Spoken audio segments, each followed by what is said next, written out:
तो जैसे कि हमने लास्ट एपिसोड के अंदर देखा था, जो किंजी होता है वो जियान चैन से माफ़ी मांगते हुए उसे बोलता है कि पर जियान चैन, यहाँ पर जो कुछ भी हुआ उसके लिए मैं आपसे माफ़ी मांगना चाहता हूँ और शुक्रिया उसके ऊपर मर्सी दिखाने के लिए। जो उनका जो जियान चैन होता है वो किंजी से बोलता है कि ब्रदर किंजी, मैं आपसे एक चीज़ पूछना चाहता हूँ कि आखिर ये जो जियाओ हान है वो है कौन, क्योंकि आप एक प्रिंस हो लेकिन उसके बाद भी वो आपसे इस तरह से बात कर रहा था। जो सुनता के साथ ही जो किंजी होता है वो जियान चैन को बताता है कि ब्रदर जियान चैन, अगर जियाओ हान की बात की जाए तो उसकी आइडेंटिटी जो है वो किसी कारण से बहुत ज़्यादा स्पेशल हो चुकी है। अगर बात की जाए ज़ियाओ हान के ग्रैंडफादर की, तो जो ज़ियाओ हान के ग्रैंडफादर है वो हमारे एम्पायर के प्राइम मिनिस्टर है, जिस कारण उन्हें सभी लोग जो होते हैं वो बहुत ही ज़्यादा रिस्पेक्ट देते हैं, यहाँ पर तक कि उन्हें हमारे फादर की ही तरह ट्रीट जो है वो किया जाता है। अब से कुछ साल पहले की बात है, जिस टाइम पर मेरे फादर जो थे वो अपने पैलेस के अंदर घूम रहे थे, लेकिन तभी एक असिस्टेंट ने यहाँ पर मेरे फादर के ऊपर अटैक जो था वो कर दिया था, जिस टाइम पर मेरे फादर के पास में कोई भी पर्सन मौजूद नहीं था और ऐसा लग रहा था कि मेरे फादर वहाँ पर मर जाएंगे। लेकिन तभी जो ज़ियाओ हान का फादर था वो उस अटैक के सामने आ गया, जिस कारण मेरे फादर पर पड़ने वाला अटैक जो था वो ज़ियाओ हान के फादर के ऊपर पड़ गया, जिस कारण उसके फादर की डेथ जो थी वो हो गई। उसने यहाँ पर अपना सेक्रीफाइस दे दिया मेरे फादर की जान को बचाने के लिए। अगर बात की जाए ज़ियाओ हान के फादर की, तो ज़ियाओ हान का फादर जो था वो ज़ियाओ हान से बहुत ही ज़्यादा मोहब्बत किया करता था, क्योंकि वो ज़ियाओ हान का इकलौता बेटा था। इसीलिए वो जो मेरे फादर थे उन्होंने यहाँ पर उसे अपने बेटे की तरह ट्रीट करना स्टार्ट कर दिया, क्योंकि उसके फादर ने यहाँ पर हमारे फादर के लिए अपना सेक्रीफाइस किया था। तो इसीलिए उन्होंने यहाँ पर बिल्कुल उन्हें यहाँ पर हमारे जैसा स्टेटस जो था वो दे दिया, जिस कारण उन्हें यहाँ पर बिल्कुल हमारी ही तरह यहाँ पर ट्रीट जो है वो किया जाता है। जो सुनते के साथ ही जियान चैन जो होता है वो बोलता है कि ठीक है, मैं तुम्हारी बात को समझ गया, लेकिन मैं एक और सवाल जो है वो पूछना चाहता हूँ। तुमने कहा कि ज़ियाओ हान के ग्रैंडफादर जो है वो एक प्राइम मिनिस्टर है, तो क्या तुम बता सकते हो कि उसकी कल्टीवेशन किस लेवल पर है? जो सुनकर खिंजी जो होता है वो जियान चैन को बताता है कि अगर ज़ियाओ हान के ग्रैंडफादर की कल्टीवेशन की बात की जाए तो वह heaven saint master realm के 5th लेवल पर पहुंच चुके हैं। जो सुनकर जियान चैन जो होता है वो भी थोड़ा सा हैरान हो जाता है और अपने मन में सोचता है कि उसे किन एम्पायर का प्राइम मिनिस्टर बनाया गया है, लेकिन उसके बाद भी उसकी कल्टीवेशन जो है वो heaven saint master realm की केवल 5th लेवल पर है। और जियान चैन के इतना सोचते के साथ ही हमारा व्यू जो होता है वो 3 दिनों के बाद किन एम्पायर के अंदर जो बर्थडे पार्टी होती है एम्पायर की, उसके अंदर आ जाता है, जहाँ पर कि हम देखते हैं कि जो किंजी होता है वो भी जियान चैन को लेकर उस पैलेस पर आ चुका होता है, जहाँ पर आकर एक सर्वेंट जो होती है वो किंजी को ग्रीट करते हुए बोलती है कि थर्ड प्रिंस आपका स्वागत है, यहाँ पर जो लॉर्ड ली है वो आपको ढूंढ रहे हैं, तो क्या आप प्लीज उनसे मिलने के लिए जा सकते हैं। जो सुनकर जियान चैन जो होता है वो किंजी से बोलता है कि ब्रदर किंजी, यहाँ पर बहुत सारे मेहमान जो है वो आए हुए हैं और चूंकि आप एक प्रिंस हो तो इसीलिए उनसे आपको मिलना होगा, तो आपको मेरी चिंता करने की कोई जरूरत नहीं है, आप जा सकते हो। जो सुनकर किंजी जो होता है वो जियान चैन से बोलता है कि ब्रदर जियान चैन, मुझे माफ़ कर देना, कुछ टाइम के लिए मैं आपको कंपनी नहीं दे पाऊंगा, मैं जरा जो गेस्ट है उन्हें निपटा कर आता हूँ, इतना आप किसी पैलेस को देखकर यहाँ पर आराम से बैठकर एंजॉय कीजिए। जो सुनकर जियान चैन भी ओके बोलकर एक जगह जो होती है वहाँ पर आकर बैठ जाता है। और अब जियान चैन जो होता है वो ड्रिंक पीने ही वाला होता है, लेकिन तभी एक आवाज़ सुनाई देती है जो कि जियान चैन से बोलती है कि यकीन नहीं होता कि आजकल सड़कों के कुत्तों को भी ऐसा लगने लगा है कि वे पैलेस के अंदर आकर बैठ सकते हैं। जो सुनकर जैसे ही जो जियान चैन होता है वो ऊपर देखता है तो उसे पता लगता है कि ज़ियाओ हान वहाँ पर आ चुका है, और अब ज़ियाओ हान को देखकर जियान चैन उसे बोलता है कि क्या बात है, तुम्हारी इंजरी तो हील हो गई, मानना पड़ेगा तुम्हारी बॉडी जो है वो काफ़ी स्ट्रॉन्ग है। जो सुनते के साथ ही ज़ियाओ हान जो होता है वो गुस्से में जियान चैन की तरफ देखते हुए उसे बोलता है कि तुम्हें शुक्र मनाना चाहिए कि आज योर मेजेस्टी का जन्मदिन है, जिस कारण मैं यहाँ पर कोई भी प्रॉब्लम क्रिएट नहीं करना चाहता, नहीं तो अभी तक जो तुम्हारी डेड बॉडी है वो यहाँ पर पड़ी होती। और ज़ियाओ खान की इस बात को सुनने के बाद में जियान चैन जो होता है वो ज़ियाओ खान से बोलता है कि तुम टेंशन मत लो, मैं तुम्हारे जैसे बच्चों के साथ में खेलने के लिए बिल्कुल भी इंटरेस्टेड नहीं हूँ।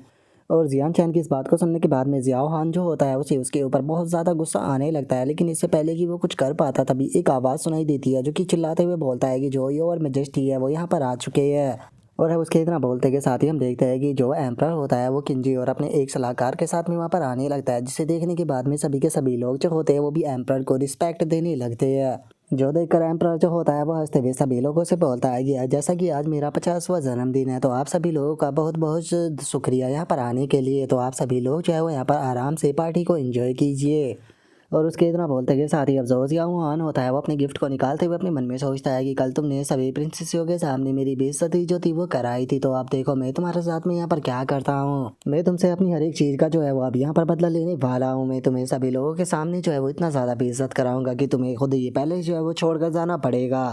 और इतना सोचते के साथ ही अब जाओ हान जो होता है वो अचानक से एम्परर के सामने आ जाता है और अपने गिफ्ट को देखते हुए उनसे बोलता है कि गॉड फादर जन्मदिन आपका बहुत बहुत मुबारक हो, जो आपका गॉड सन है वो यहाँ पर आपके लिए आपके जन्मदिन का गिफ्ट लेकर आया है।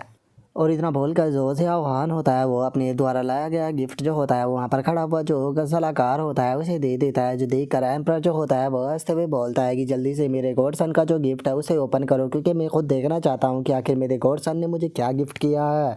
जो सुनते के साथ ही वो सलाहकार जो होता है वो बॉक्स को ओपन कर देता है और उसके अंदर के सामान को देखने के बाद में खुद एम्पर भी काफ़ी ज़्यादा शौक हो जाता है। और हम देखते हैं कि उसके अंदर एक पर्ल रखा हुआ होता है जो कि देखने में भी काफ़ी ज़्यादा खूबसूरत होता है, जिसे कि अब जो एम्पर होता है वो भी उठा लेता है। उठाते हुए बोलता है कि मेरे गॉडसन, मुझे यकीन नहीं होता कि तुम मेरे लिए इतना अच्छा गिफ्ट लेकर आए हो, ये तो लेजेंडरी फायर क्लाउड बीड है। जो सुनते के साथ ही अब सभी लोग जो होते हैं वो भी ज़ियाओ खान की वहाँ पर तारीफ करने लगते हैं। और एक बंदा बोलता है कि वैसे तो यहाँ पर जो ज़ियाओ खान है वो योर मैजेस्टी का अडोप्टेड सन है, लेकिन उसके बाद भी वो यहाँ पर योर मैजेस्टी को बिल्कुल अपने फादर की तरह समझता है। जो सुनकर एक और बंदा जो होता है वो बोलता है कि मैंने सुना है कि जो फायर क्लाउड भीड़ होता है उसकी मदद से 5th ग्रेड की जो पिल होती है उसे बनाया जा सकता है, इसीलिए ये बहुत ही ज़्यादा रेयर होता है। जो सुनते के साथ ही एक और बंदा बोलता है कि केवल इतना ही नहीं, ऐसा भी इस बारे में रूमर्स है कि जो फायर क्लाउड भीड़ है उसकी मदद से आप लोग अपने लाइफ स्पैन को भी इंक्रीज कर सकते हो। और उनके इतना बोलते ही ज़ियाओ खान जो होता है वो एम्प्रर से बोलता है कि गॉड फादर, मैं यहाँ पर आपको जन्मदिन पर आपको एक बहुत ही अच्छा गिफ्ट जो है वो देना चाहता था यहाँ पर, ये इसीलिए मैंने बहुत ही मुश्किलों से आपके लिए जो फायर क्लाउड भीड़ है वो ढूंढा है। जो सुनकर एम्प्रर बोलता है कि मेरे गॉड सन प्लीज़ खड़े हो जाओ, मुझे तुम्हारा गिफ्ट बहुत पसंद आया।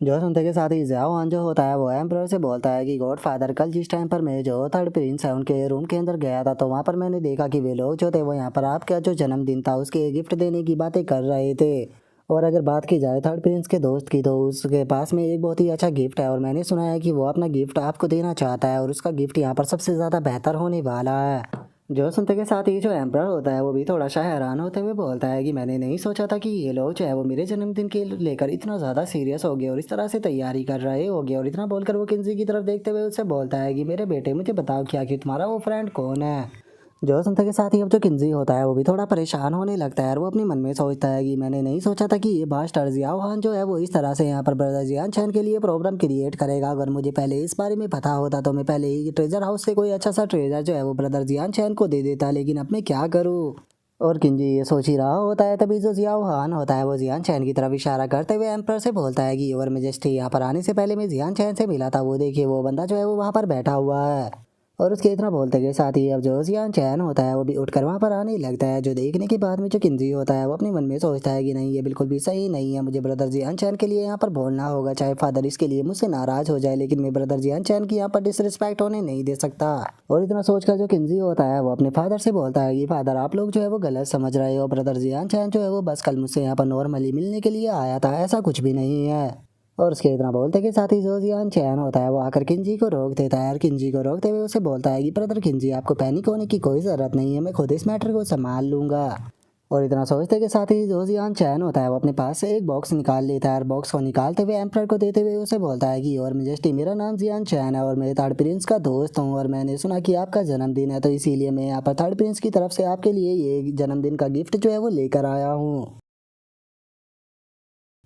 और अब जियान चैन के इतना बोलते के साथ ही हमारा आज का एपिसोड जो होता है वो यहीं पर ही कंप्लीट हो जाता है। तो नेक्स्ट एपिसोड के अंदर देखेंगे कि आगे क्या होता है। अगर आप लोगों को वीडियो अच्छी लगी हो तो लाइक करना, चैनल को सब्सक्राइब करना। मैं मिलता हूँ नेक्स्ट एपिसोड में, तब तक के लिए बाय बाय गाइज।